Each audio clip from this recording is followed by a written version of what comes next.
Everyone in Onitsha knew Emeka loved money, but nobody expected the December money he chased to destroy his entire life.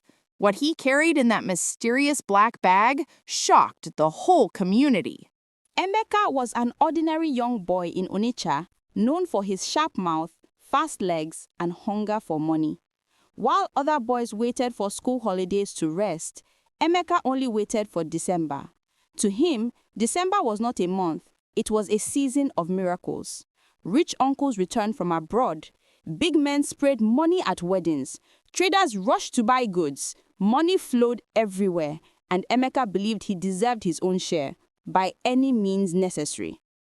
Every year, on the first day of December, Emeka would wake before sunrise, stand at his window, and whisper, "This is my month."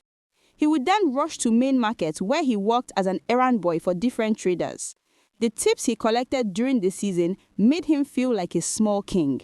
He loved how people admired his speed and energy.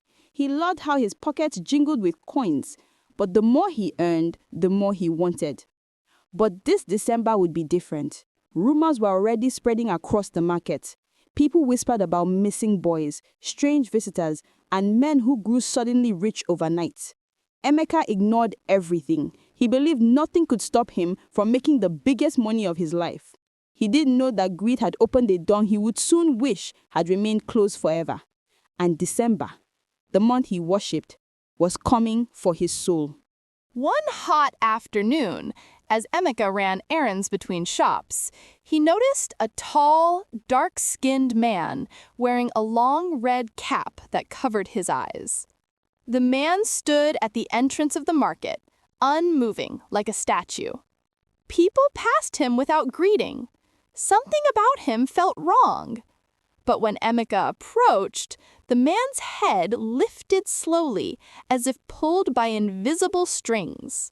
His lips curved into a smile that chilled Emeka's heart. "Young boy," the man said softly, "I have been watching you. You are fast, you are strong, and you like money." Emeka swallowed. How did a stranger know him this well? The man bent slightly and whispered, "If you follow me tonight, I will show you how to multiply your December money. No stress, no work, just wealth." Emeka wanted to say no, but the man's voice sank into his mind like a warm knife sliding into soft yam. "What type of money?" Emeka asked. "Money that will change your life forever," the man replied. Emeka knew something was wrong. His chest felt heavy, his legs weak. But the thought of becoming richer than all the market boys excited him. He imagined returning home with bundles of cash. He imagined people praising him. December was already here. Why shouldn't he take his chance? The man placed a small black stone in Emeka's hand. "Midnight. Come to the abandoned warehouse behind the market." Before Emeka could ask questions, the man disappeared into the crowd. When Emeka returned home that evening, he met Mama Chioma waiting outside. She was the oldest woman in the neighborhood, known for seeing things other people couldn't. Her eyes went straight to the black stone in Emeka's hand. "Where did you get that?" she asked sharply. Emeka lied. "Someone just dropped it on the ground." Mama Chioma grabbed his wrist. "Throw it away, now." Her voice trembled. Emeka had never seen her afraid before. She lifted the stone gently with her wrapper and stared at it. "This is Nsu Oke Ta, the money charm used by dark men. Boys who touch it begin a journey that ends in blood." Emeka's heart raced. "It's not mine, Mama." "Go inside and pray," she warned. "If a strange man speaks to you again, run." But as soon as Emeka entered his room, the black stone in his pocket vibrated softly. He pulled it out, shocked that Mama Chioma hadn't noticed it earlier. The stone seemed to pulse like a heartbeat. Emeka felt a warm wave of excitement spread through his chest. He remembered the man's promise, money that will change your life forever. When night came, Emeka could not sleep. His mind kept replaying the stranger's smile. His dreams were filled with bundles of money falling from the sky, and when the clock struck 11:50 p.m., Emeka stood up, wore his slippers, and slipped out of the house. He chose greed over warning, and destiny over safety. The night was unusually silent. Even the crickets seemed to be hiding. The moon hung low, shining like a dim red lantern in the sky. Emeka felt his courage fading, but the stone in his pocket grew warmer, pushing him forward. Every path he passed felt unfamiliar, even though he had walked them many times. He felt watched. The shadows around him moved as if they had life. But he kept going until he reached the abandoned warehouse. The rusty iron doors stood open like a hungry mouth. Inside, candles burned in a circle, and a group of men dressed in long red caps stood silently. At the center of the circle was the same stranger from the market gate. He smiled as Emeka entered. "Welcome, young millionaire." Emeka felt fear crawling under his skin. Something inside him screamed, "Run!" but his legs refused to obey. The men began to chant in a strange language. Their voices echoed through the warehouse like distant thunder. The stranger motioned for Emeka to step closer. "You want December money, yes?" Emeka nodded weakly. "Then you must do only one thing," the man continued. "Carry what we give you. Take it to the riverside. Drop it. Come back, and your wealth begins." He brought out a small black bag. It was dripping. Something inside it moved. Emeka's throat tightened. He whispered, "What is inside?" The man smiled slowly. "Don't open it." They handed the dripping black bag to Emeka. It was heavier than he expected. A strange, warm liquid leaked through the fabric, staining his fingers. Emeka felt sick.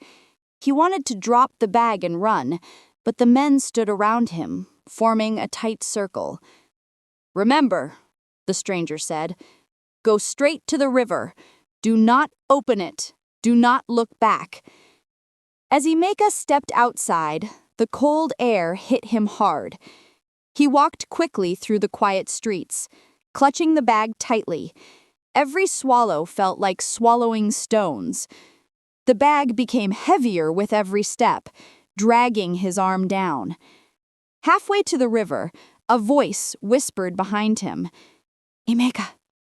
He froze. The voice was soft, like a child calling for help. "Emeka, please help me."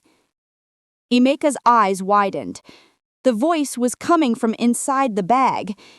His whole body shook. He wanted to scream. He dropped the bag and stepped back. The bag rolled slightly, and for a second, he thought he saw a small hand push against the fabric from inside. "No," he cried. "This is not real." He bent down, picked up the bag again, and ran as fast as he could. Tears streamed down his face. He told himself he was imagining things. He told himself the money was worth it. He told himself December blessings needed sacrifice. But a small voice in his heart whispered the truth. He was carrying something human. The riverbank was quiet and covered in thick fog. The water moved slowly, almost as if it was listening. Emeka's hands trembled as he approached the edge. The bag seemed heavier than ever, dragging him to his knees. The voice inside the bag whispered again, weaker this time. "Emeka, don't leave me." Tears rolled down his cheeks. "Who are you?" he cried.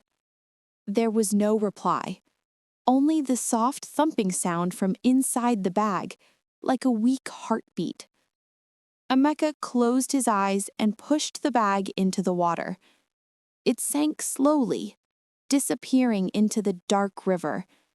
He waited, expecting something to happen. Thunder, lightning, money dropping from the sky, anything. But the river remained silent. Then suddenly, the water began to churn violently. A deep red glow rose from beneath the surface. The river roared like a beast waking from sleep. Emeka stumbled backward, terrified. From the water emerged a small shape, a shadow of a child, staring at him with hollow eyes. "You exchanged me for money," the shadow whispered. Emeka screamed and ran. He didn't stop until he reached home, collapsing on his bed. Sweat covered his body. His heart beat wildly. When morning came, Emeka checked his pockets. There were now thick bundles of money everywhere, under his pillow, inside his shoes, even inside his shirt. He should have been happy. He should have danced. But he felt only fear. Money had come. But at what cost? Overnight, Emeka became richer than every boy in his neighborhood. He bought expensive slippers, new clothes, and even gave Mama Chioma money when she asked for help. People praised him, calling him Young Boss, December Billionaire, and Odogwu Boy. But strange things began to happen around him. Whenever Emeka walked past the river, the water splashed violently, as if calling his name. Dogs barked at him without reason. Babies cried whenever he entered a room. At night, he heard tiny footsteps in his room, even though he lived alone. Worst of all, he kept seeing a small shadow in the corners of his eye, always watching him. Sometimes, when he opened his drawer to pick money, he saw blood on the notes. But when he blinked, the blood disappeared. Emeka pretended everything was fine. He told himself the wealth was worth it. He told himself he could ignore the haunting. But deep down, he knew something terrible was following him. One night, as he lay on his bed, a soft voice whispered, "You cannot enjoy money you paid for with a life." Emeka jumped up, sweating. The room was empty, but the shadow stood at the corner, staring at him. Its hollow eyes glowed faintly. "The December money is not yours. It belongs to the dead." For the first time, Emeka realized he wasn't being haunted. He was being warned. 3 days later, the entire market was buzzing with fear. A young boy had gone missing. Another was found dead near the river. Parents began calling their children home before sunset. Traders murmured about rituals and secret cults operating at night. Then, the worst happened. As Emeka was returning from the market with his newly bought phone, 2 police vans blocked the road. Officers jumped out, pointing at him. "You, stop there." Emeka froze. His legs felt like soaked Gary. People gathered to watch. The officer walked close and asked, "Where were you 2 nights ago?" Emeka stammered, I was at home." A second officer opened a folder showing a photo of a black bag. "This bag was found at the river. We traced footprints leading back toward your street." Emeka's heart almost stopped. The officer continued, "We also found strange candles and drops of blood." The crowd gasped. Someone shouted, "Ritualist!" Emeka fell to his knees. "I didn't do anything, I swear," he cried. But even as he spoke, he saw the shadow child standing behind the officers, smiling sadly at him. The police handcuffed Emeka and pushed him into the van. Mama Chioma arrived, wailing, "I warned you! December money is not real money. It always demands blood." As the van drove away, Emeka realized something painful. He had been used, and now he would face punishment for a crime he didn't fully understand. The prison cell smelled of sweat and rest. Emeka sat on the cold floor, hugging himself. His mind repeated the same question, "How did I get here?" Around him, Other inmates watched him with curiosity. Someone whispered, "That's the boy they caught with ritual money." Emeka buried his face in his hands. Everything he had wanted, respect, wealth, popularity, had turned into shame. At night, the haunting grew stronger.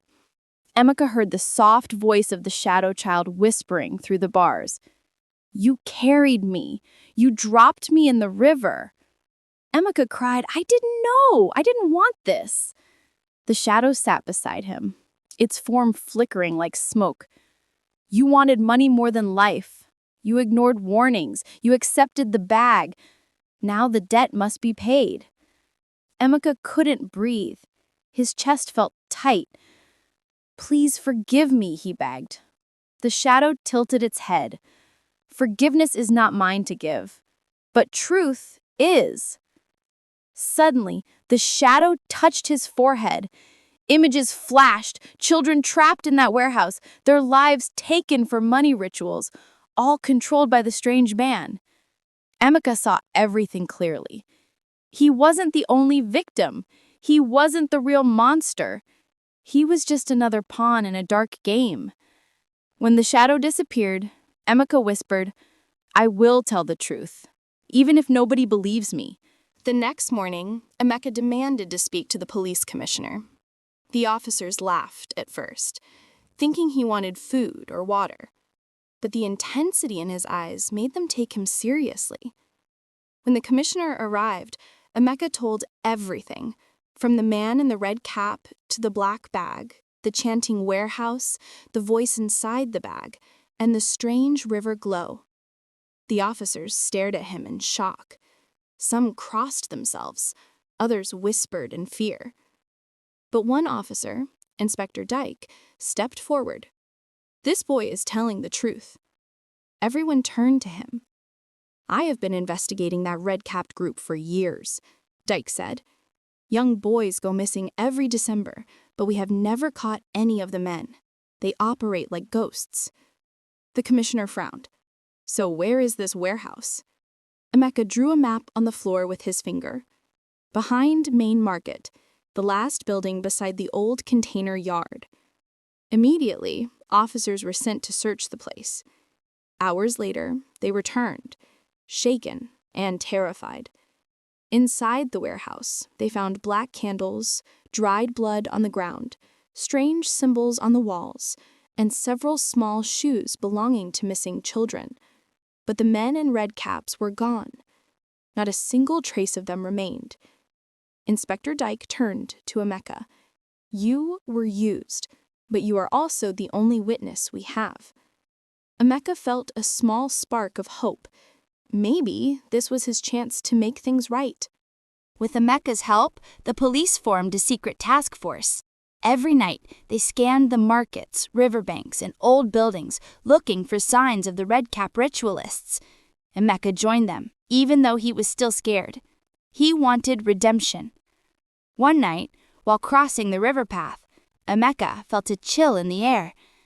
"They're close," he whispered. Inspector Dyke nodded. "Lead us." Emeka followed the faint sound of chanting. It grew louder and louder until they reached a hidden bush path leading to an abandoned shrine. The men in red caps were inside, performing another ritual. Dyke raised his hand. "Move!" The police stormed the shrine. Chaos exploded. The red-cap men tried to escape using secret tunnels, but several were captured. The leader, the same man who gave Emeka the black stone, tried to run into the forest. Emeka chased him, heart pounding. "You used me!" he shouted. The man turned, smirking.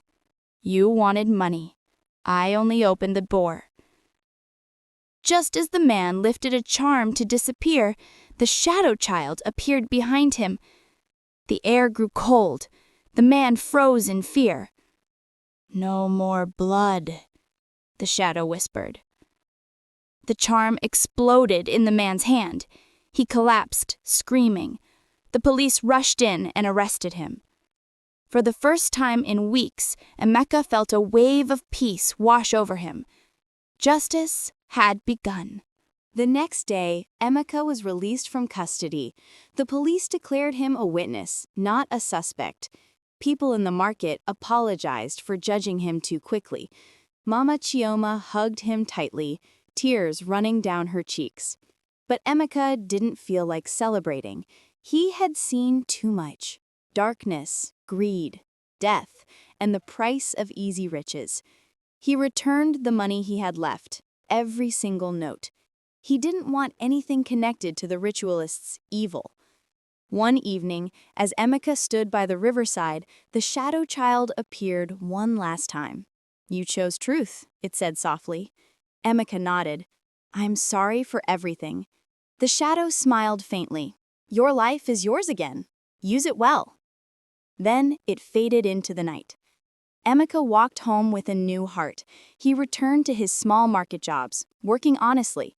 People respected him more now, not because of money, but because of courage. He warned other young boys about December money and the dangers of greed. And every December, when others chased fast riches, Emeka would shake his head and whisper, "Anything you get too fast will leave you even faster." He never forgot the truth. Real wealth is built slowly. Blood money always destroys, and December blessings are only sweet when earned with clean hands. If you enjoy deep African folktales with real-life lessons, click like, comment your thoughts, and don't forget to subscribe for more African stories and mysteries. Your support helps this channel grow and reach more amazing people like you.